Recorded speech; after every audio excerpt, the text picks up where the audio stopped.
So, folks, this is the beginning type of session. So, if you're in here, I know what your answer should be on this one when you put it in chat. But my name is Loyal Frazier.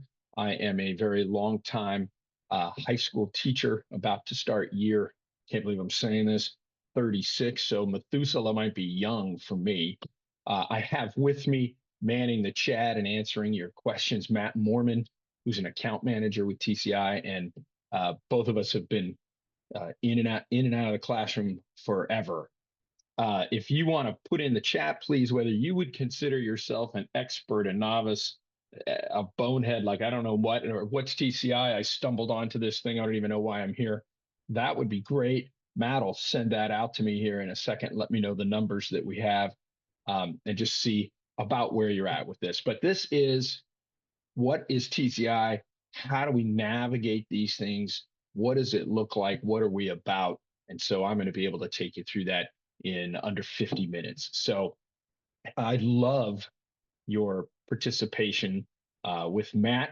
You saw this before, but the basic thing, anything you want to share and send to everyone is in the chat. That's what you would be doing right now to tell me if you're a novice or whatever. And the Q&A is if you have a specific question that you might like Matt to answer, you could put it in the Q&A. He'll take care of that, or he'll send it to me if he thinks it's one that everybody would benefit from, so we can throw it out there. That's going to be true for every session that you're in, all three of them, for the rest of the day. So I just, so you know a little bit about me. I started in California, born in Ventura, went to Cal Poly San Luis Obispo, went and taught in El Centro, California. So you Bakersfield and Phoenix people, I understand the heat. I moved my family to Colorado at one point, and then now I'm in a town called Ada, Oklahoma, home of Blake Shelton, who's now the second most famous person in Ada. Sorry, Blake. My family is huge. There are 17 of us, which is why we went to Oklahoma. 11 of them are adopted in one way, shape, or form. This is not all of them. It's really hard to get 17 people all together. But we do have dinner once a week at a table I had specially made for this particular room. And I have taught and done TCI throughout all of my journey. 32 years, I've been a trainer for TCI while I've been in the classroom. So if any of that helps you, then great. It's fantastic. If my mind wanders a little bit, it's because I'm trying to figure out what to do in 2 days when my wife and I celebrate our 28th wedding anniversary. So there we go. Just a very teeny bit about me and where I'm at right now.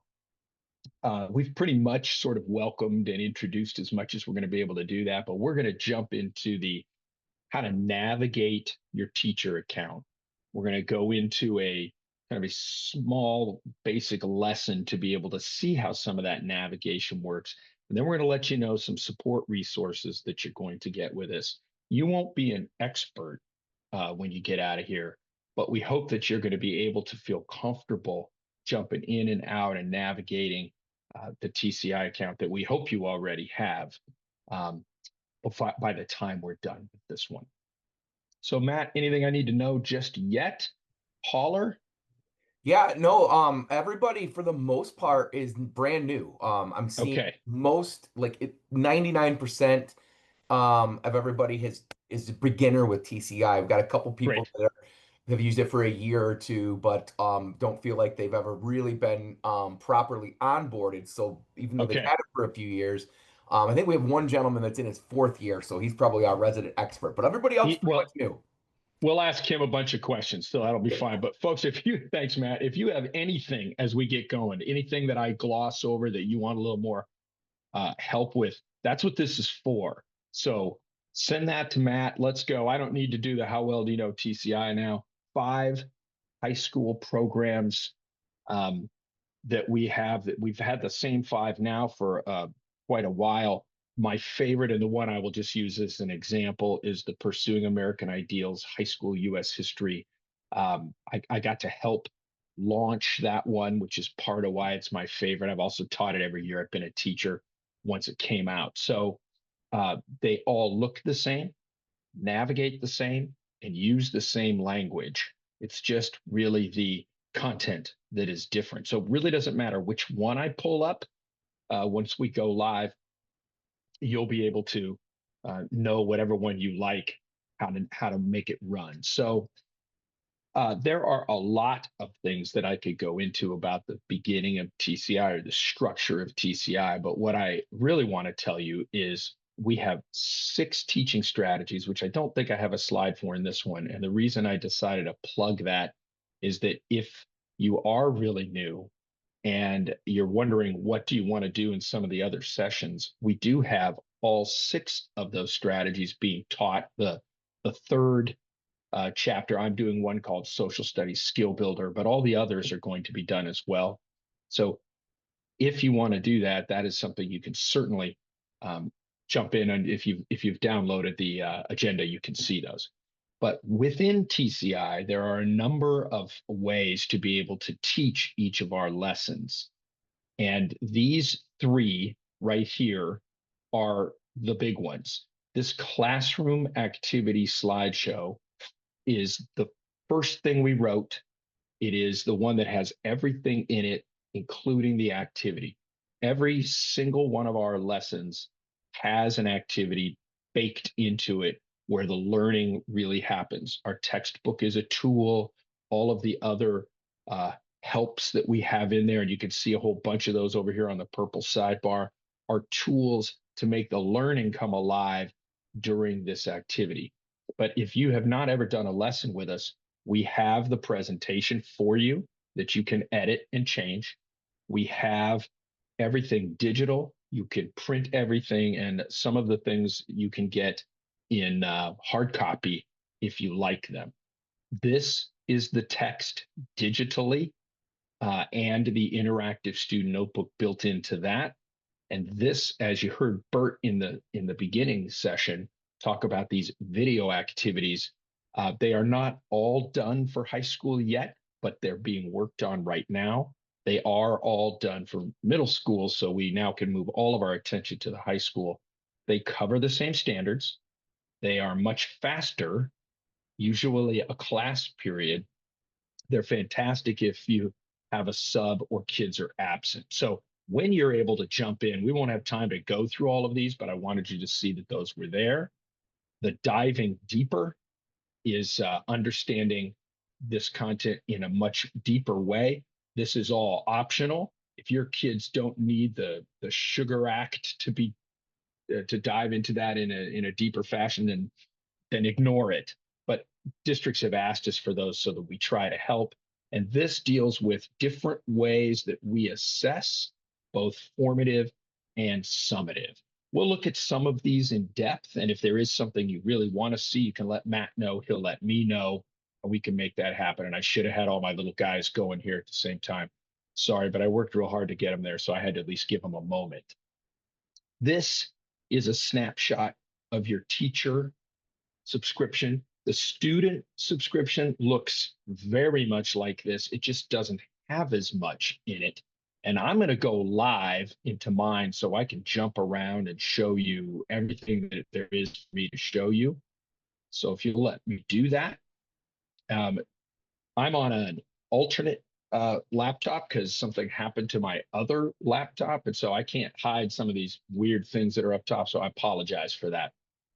But here's that purple sidebar that I told you about. This is the landing page right here. I can hide that sidebar and make it go away. I see every unit that we have. We are unit based. We give you a lot of unit things you can do that you can also completely ignore if you want to. Flexibility is probably the number one word I would use to describe um, the academic portion for us. You can go so many different directions. All of them are okay. We give you far more than you're going to be able to use. For me, time is the biggest 4-letter word in teaching. I don't ever have enough, ever. I never get, quote unquote, done. But those video activities are actually going to help me this year, I think, get further than I've gotten in the past. So here are the units. If I open up the sidebar, I can see that I'm home. If I want to look at what the units look like, I can go to this unit overview right here, or I could just pick a unit if I wanted to.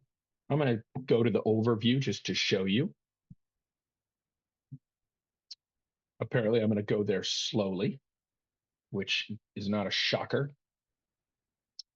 When you get into a unit, and I just let me see if this is the one I'd really like to show. Yeah, this is the one that I have an example lesson from. So, what we give you unit wise is a compelling question that every lesson will charge toward getting the students to be in a place where they would be able to engage with that at the end and sort of answer it. Now, it's not always a question. Kind of bugs me a little bit. I wish it was a question. So I'm going to call it a compelling statement. But all the reforms that happened that occurred in America as industrialization increased, and we're going to be able to measure whether they were effective or not effective as we get going.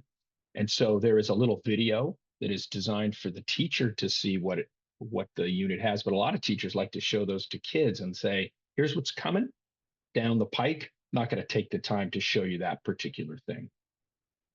Unit project we have around inquiry, and we have that for every single unit. This again is all optional over here.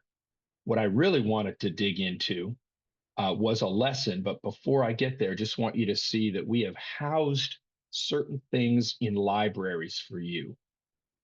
One of the big ones for teaching are these primary sources, where there are links to the Declaration of Independence, the Bill of Rights, both the original and annotated a little bit more in today's language. We have biographies. I think at my last count, there's over 300 short biographies of different people.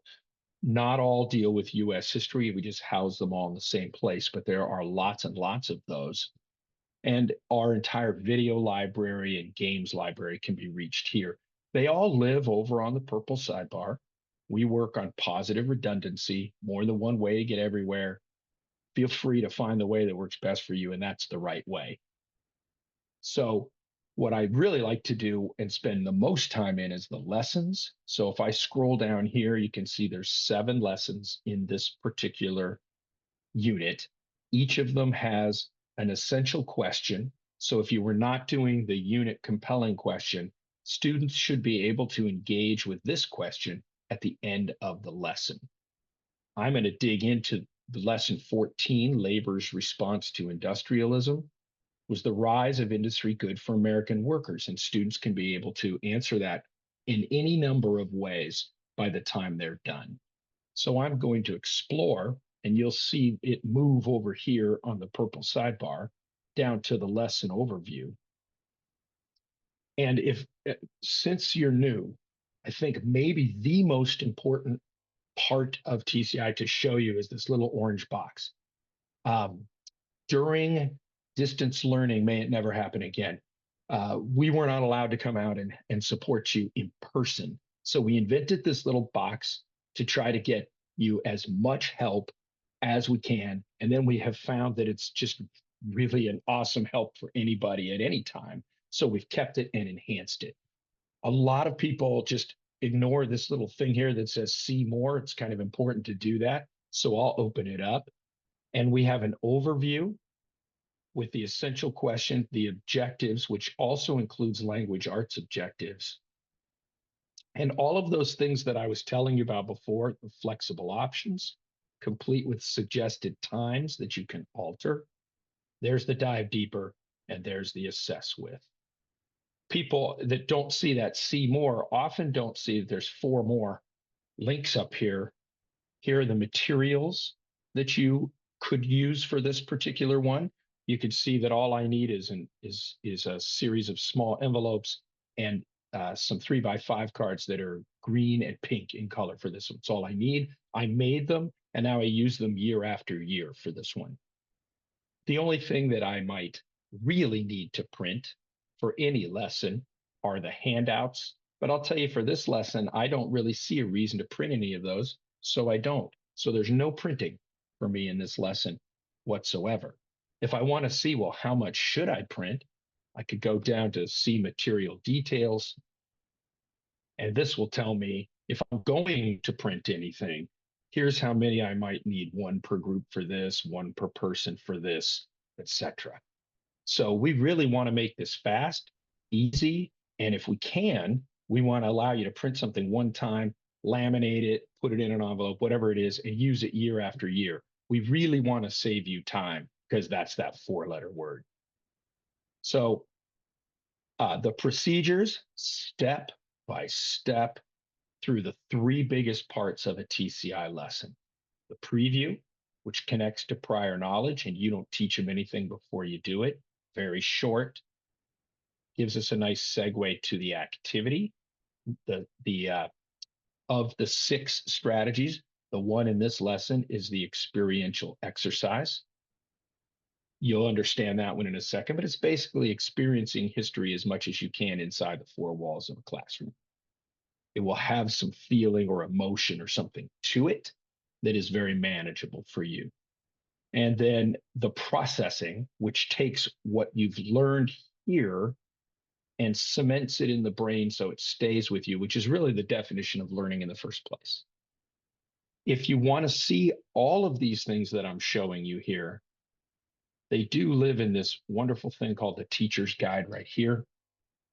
You can get that in print, and some of you, if your districts have adopted, you may have it in print, but you can also get each lesson's digital version this way. And all of the things that I'm showing you here live there in print. My favorite tab, because I have never had the same learning group in a classroom ever, even when I taught AP, there were just different people in different groups, is this differentiated instruction. We go through and use text to speech and reading tools and individualized student settings for everybody. We have a toolkit for everybody, but then the big part is every single lesson uh, changes it slightly for English learners, below grade level, special ed, and advanced learners, who are often the most neglected learning group in schools today. And so we have gone through and done this for you. There are other ways. We wanted to give you a start again to save you time. So if you're like me and you have different learning groups in your class, you could change some things. The other groups won't even necessarily know it was changed. And I won't spend a lot of time on this because it is 100% optional. But if you do choice boards, or you like to go different directions, or you get kids that are, done with something and want to go on to somewhere else, we give you so many options. They're checked every summer, so they're probably in the middle of being checked now to make sure there's no broken links, etc. All of that is part of planning and would be something that you would visit prior to the teaching of the lesson. Here are those flexible options that I showed you for this particular one. This lesson does not yet have a video activity, but it will have a video activity. And so what I want to do is jump into the main one, because this is the whole shebang. I can edit it. I can move slides, put in my own slides, put in visuals. I'm not going to show you that. It's there for you, but I just want to play it. So that's where I'm going to go. Whoa, weird things are happening there. There we go.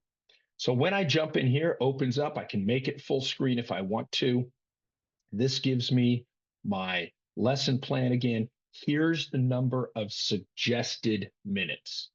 I tend to shorten those a lot. But if I did everything, I'm at 80, I'm at 100 minutes. That is easily 2 periods in high school if I change it a little. I will tell you that the preview never takes 25 minutes.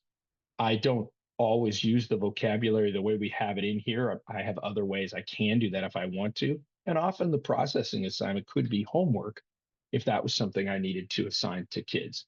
So I truly can take my time on this one for 2 days, which is the most common length of time for a TCI lesson. If you happen to be block scheduling, then 1 day for this, start to finish, would be really easy. And so I can jump wherever I want to with a hyperlink. And I'm going to tell you, for this particular one, I personally don't start with the preview because it's an experiential exercise and I want them to jump into the experience. I'm going to do that with you, and then we'll go back and look at the preview and you can make a decision.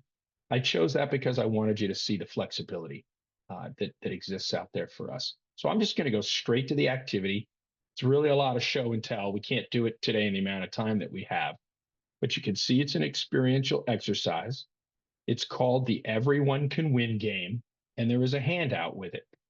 Now, I didn't print this handout for kids because they don't really need this. It's on my slide presentation, but I definitely wanted to show it to you so you could see that it's there. Kids get in groups of 3. If my class is smaller, I can put them in pairs. They get that envelope with the green card and the pink card, and their group number is on it. That's all they need. The object of the game is to end with a positive number of points, 6 rounds. Each round, all the group has to do is pick whether they want to play the green card or the pink card. That's it. That's the whole deal for them. Then they can hide the card. I sometimes take that out. I think it's kind of fun if they don't hide it, which is okay. But they're going to decide which card they're going to play, who's going to play it, and at the end of that round, after they hold up the cards, they're going to get points. If all groups play the green card, every group receives positive points and everyone wins, which is really exciting. But if all groups play pink, everyone receives negative points, nobody wins. But if some of the groups play green and some of the groups play pink, then what happens is green's negative, pink's positive, and everything goes sideways. So the point values double for each round, and the groups that end with the positive number of points earn something, whatever prize. That could be something extra, it could be an M&M, I don't care, it doesn't matter. Now, if you understand that a little bit, feel free to let Matt know in the chat what you think is going to happen in the game. And I'm going to tell you what happens every time as we play it. But this gives you the score up here. This you could project onto a whiteboard or whatever and keep track of the points. You could also print this out and give it to every group and they could keep track of their own points. And we're going to play 6 rounds. So I just leave this up. The rounds are really easy. I give them a minute. They discuss with their partner. Then the magic word is now, and they all put the card up. I even demonstrate. I don't want you faking me out. You can't put up both cards. You can't look around or you lose. You just got to put the card up. Do we have any guesses in there, Matt, that what anybody said would be happening with this? Sorry, Loyal. In the chat, no. There are no Nobody guesses. wants to guess. Okay. Well, then I guess we'll all be surprised together, which is totally fine. I have played this game more than 100 times. I have, that includes adults and kids. I just played it 2 days ago with adults again. No adult group has ever won this game where every group gets positive points. One for me, one group of students. It was a very small group. There were only 12 kids, so there were 6 groups. Only one group has been able to make this happen. And once you get the first one and somebody puts up a pink and people get burned, it's over. The trust is gone. It's out the window. And that's exactly what we want. We want it to be gone. But we don't have to do anything to make it be gone. They're very natural for that. I have had groups sometimes, let's say in round 3, they all did it. But then somebody gets them in round 4 and it's over. If you're any good at math, then you would understand every group could win if every group played green in round 6. Because if you add up the points in the first 5 rounds, that's 31 points. So if you lost every single time, got this one, you get 1, and that's the point. You win. Historically speaking, for what this is about, if you win or if you don't win, we're going to be right with history, and that makes it a no-lose proposition for you. But kids will go and try to take other groups' cards, and I won't let them, but then they'll encourage people, put all your pink cards on this table, and then one group won't do it, and they all dive back for it. It is fascinating to watch what they're doing. But when it's done, the very important thing in an experiential exercise is to debrief it. there might be some emotions out there where some competitive student is really ticked, or his best friend stabbed him in the back at the end, and or whatever.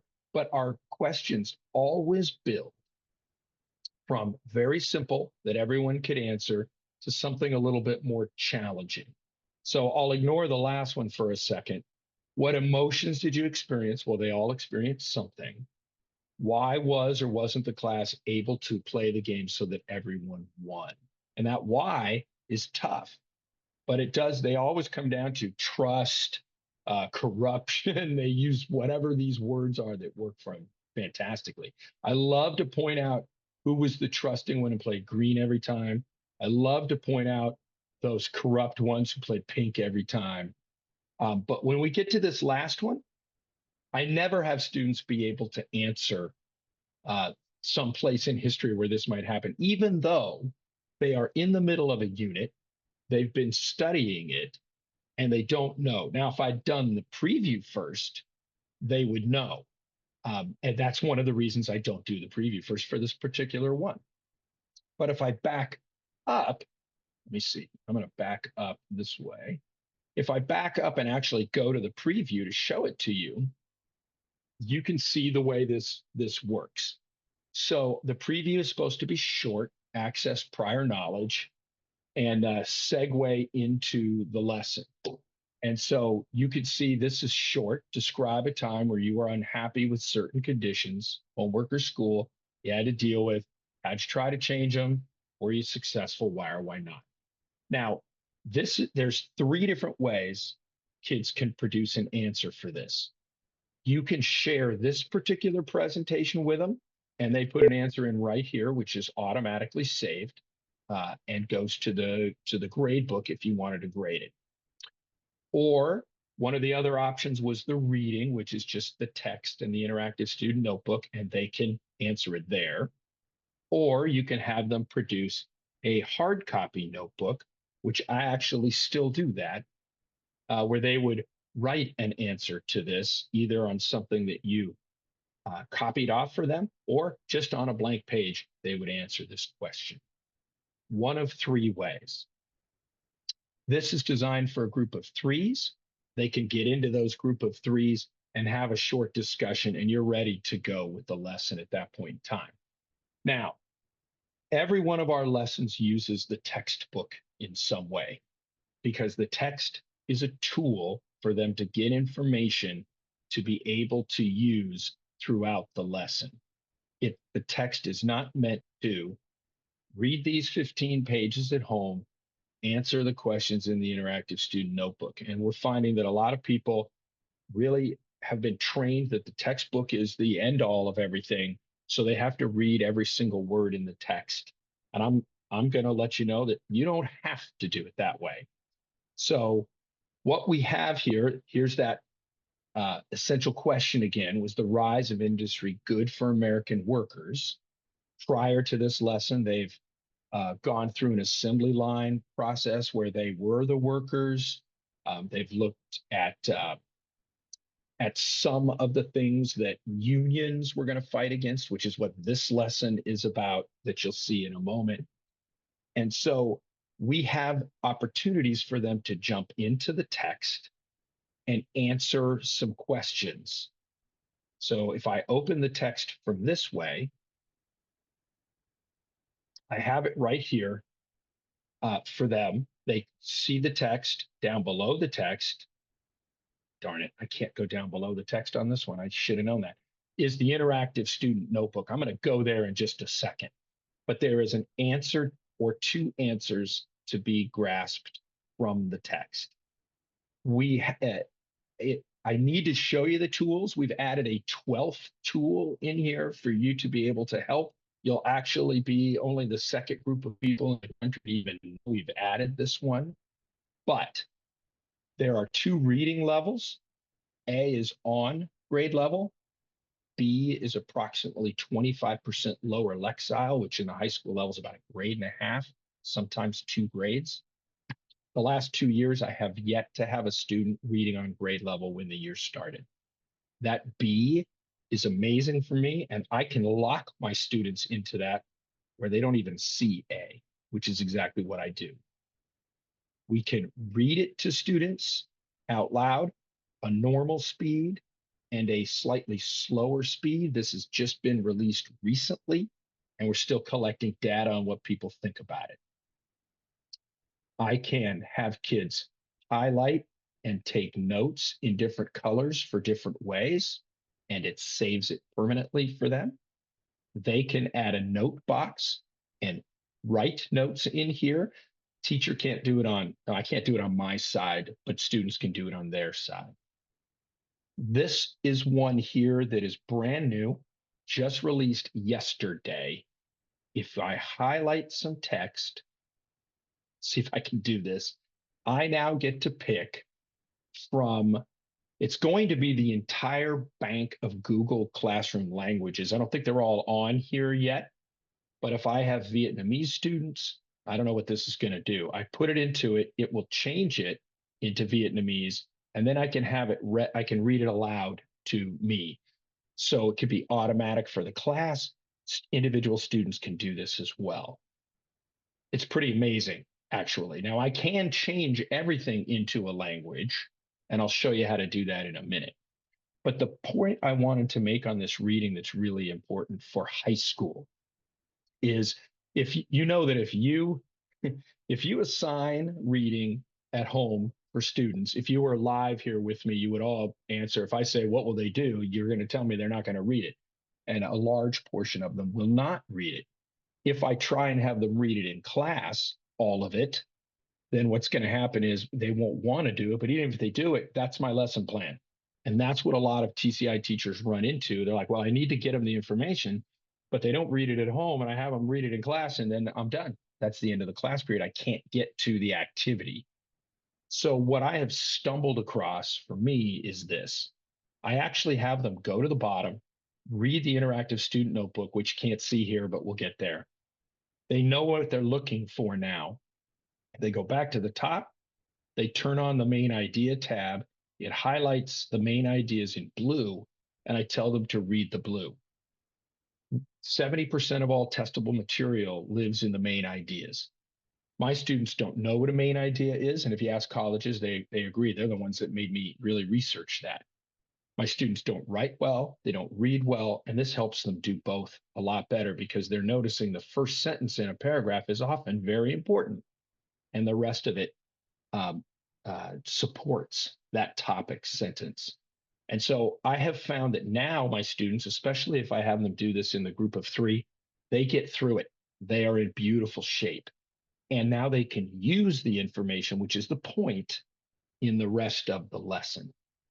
So it goes much faster for me, and they get what they need to get. Because for TCI, it's not all about can you get the information, it's what can you do with the information that's a little bit higher up on Bloom's taxonomy. So I can have them gather this information before I do the game. I would rather they not know what the game's about at first. So as I go through here now, I may not even need to have them look at all these things, but we're dealing with strikes, which I've already dealt with. And now we're going to get into these union things. So back to my lesson. Oops, let's go back to my lesson this way. Go a little further. The whole point of this game was, if I got down to that last question and they were able to answer it, was the formation of unions was incredibly difficult. So as they now know that they could not get everyone to win, even though it was the most simple thing in the world, is just get everybody to play all the green cards, and they couldn't do it. They now get to go back and look at why was it so difficult to be able to form unions when it makes a lot of sense that they would form them. And they're going to find out that not everybody was trusting. They're going to find out that there were spies planted inside there to sabotage, and they're going to find those things out, and they have a skeleton with which to hang all of that information on, and it stays with them. If we don't do that, then it just becomes a game that they played, and they don't get anything out of it. So we're looking at the labor unions here. This is the next slide that we get. And I'm going to skip the vocabulary and just go to the processing. And this is huge. I think the processing is the most important thing we do, even though if there's nothing to process, obviously it wouldn't work. But if you don't do this, we know that 90% of everything learned leaves their brains. So we want to do this. So I can call up the text again, which I will not do. And I'll come over here. Just all I'm going to show you is in this particular one, we make a T chart. They put down all of the things that they did in class, and I can help them help me generate this list. And then they need to go into the text back in what I have yet to have them look at. And they need to find students decided whether it was best interest to play a pink or green card. They're going to find out that workers decided if it was in their best interest to join a union, and they'll end up being 5 or 6 of these things. And now they have a connection, and now the learning sticks. And now when we move on later to what was done about all of this, it's going to make some sense to them. Every TCI lesson will follow that pattern. And this just gets me back to wherever I want to go, which is where I'm going to go. Matt, I'm going to pause. Was there anything? Did everybody leave? Nope, everybody is still here answering all the questions in Good, Q&A. Some good questions coming through. good. There was somebody that put something in the chat for you. The question in the chat is, do you take time to teach these ideas to students during class? That was about 3 minutes ago, that question. Okay, That so was I'm on just the, going to go I'm going ahead. to ask that person which ideas. I'm not sure where we were on that. If you're talking about the ideas of ways to do the main idea and how to do that, I need to teach them how to do that. Yes, because they don't even really know what a main idea is, which blows my mind. But when I read about colleges saying that, I went in and I did just a little exercise with my classes that day. I found it to be true. What do you got, And Matt? he's asking how do you teach the students how to use the site? Yes. As a matter of fact, TCI is currently in the middle of creating a student scavenger hunt that will take them through all of the little nuts and bolts of this that you could do in the class or have them do it at home. And I haven't seen it. I was just starting to make my own and I found out they're doing that. So I stopped, but I don't know when it's going to be live, but it's coming. You have to do, although they're really good at click around stuff, but there's a few things I want to make sure that they know. And the text is the big one for me because their default will be read every word, which means they don't they don't get anything. So if I was to open this reading one, which is what I want to do for you, and if there's more on that question, Matt, just reach out. But this is the one that I typically have them in while I'm teaching the lesson with that presentation that I showed you. But if I scroll down below the uh, the text, you'll see there's these things called reading checks, which are phenomenal. Virtually every section has one. It takes one of the main ideas above and sort of quizzes them on it. I didn't read this one. I'm just going to answer it. I'm going to submit it. I got it wrong. I currently have it set where I could try again. I can set it to just try once. It was made to be a formative assessment, but a lot of teachers wanted to give it points. So you can grade it now. It's 1 point. You can just give it a grade. So if you have to have daily grades, this just solved your problem. But if I go a little further, here is that interactive student notebook. You can see that it recorded that answer I typed in. So it doesn't matter which place they do it, it saves it and shows in the other one. But I can have them read this, come up, find the answer, pop it in there. So this is the one I typically have them on when we're doing some things. Now, if you see anything on this purple sidebar in the 10 minutes I have left that you want me to cover, then by all means, holler. If not, I'm just going to start on a couple of them, and then you could say, ooh, what's that? Or I've been on this before and I'm a little confused. I'm going to start in the games library, which I showed you there was another place to check that out. And I'm going to tell you that in high school, we have these um, lesson review games.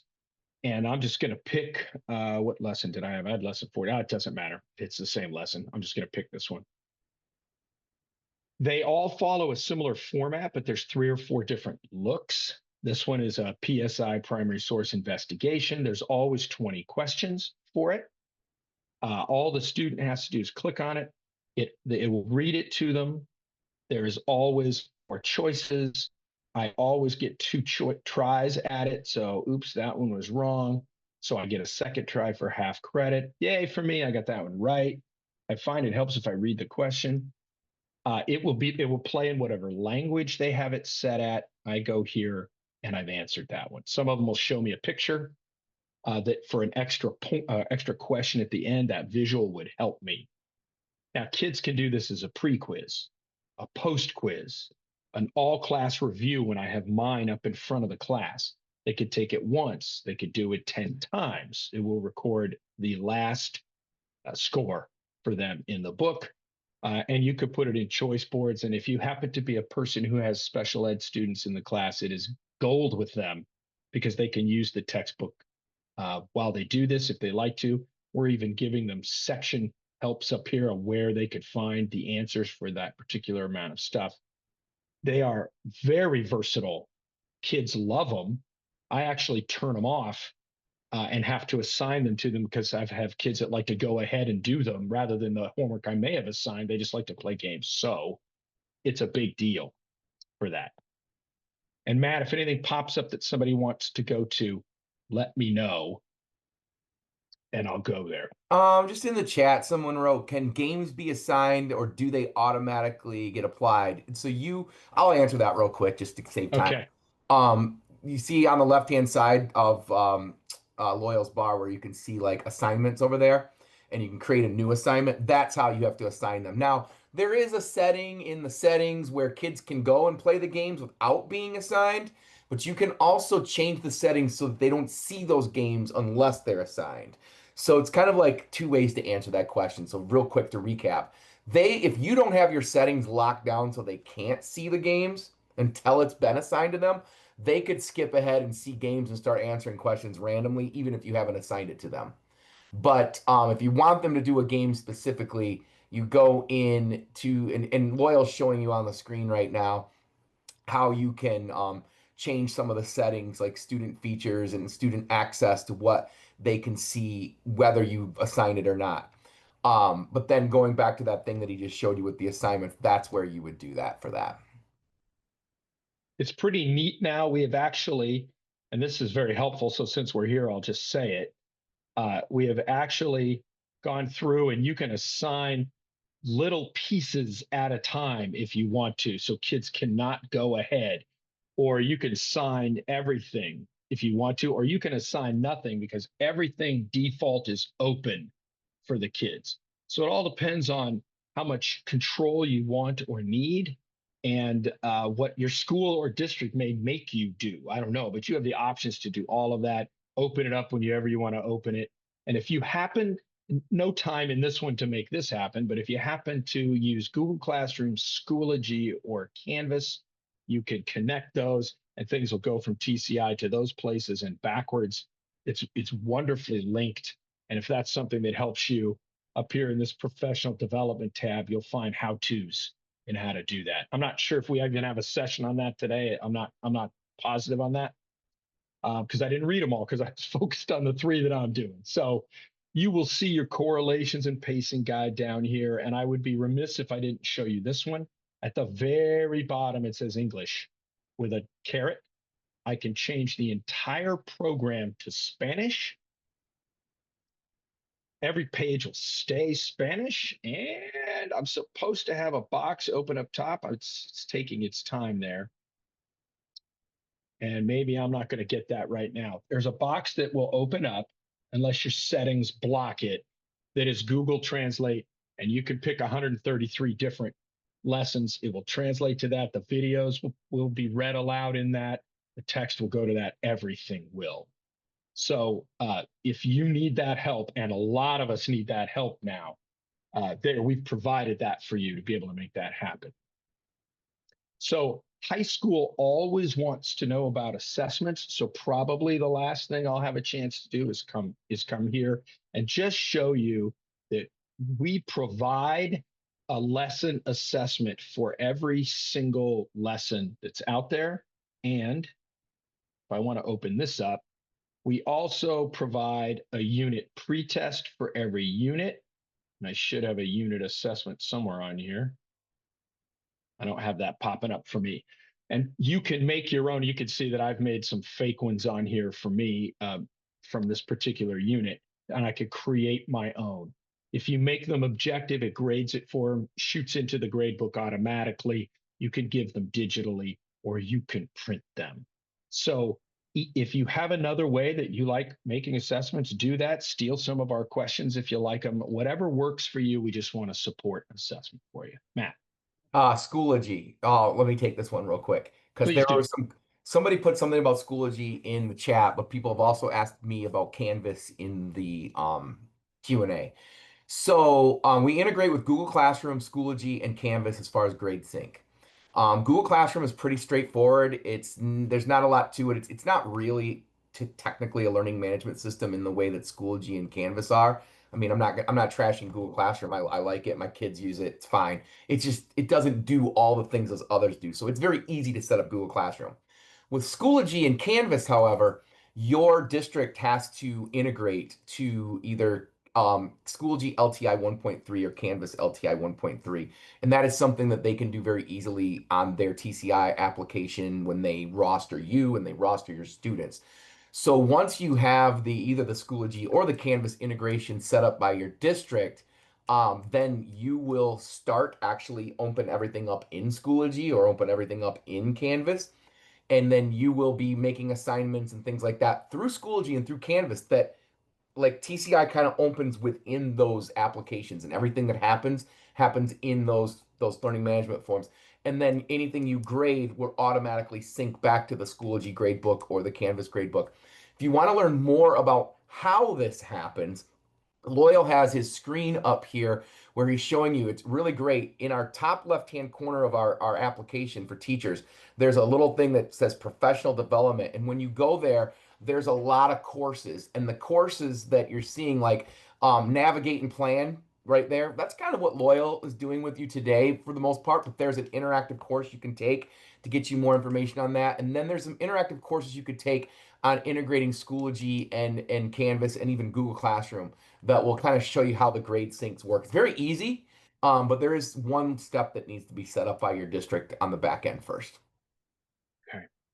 Great. Thanks, Matt. And so he's going to answer those questions for you, but I'm going to need to go ahead and just give you a couple of little pieces of direction here so that we could get going. You've already seen this one, I think, and our in-app professional. We just showed you where that one was. If you're interested in being a TCI coach and or learning more about that, snap that QR code right now before I get off here, and I will go back to it if you need me to. You're also going to see it two more times as we come up.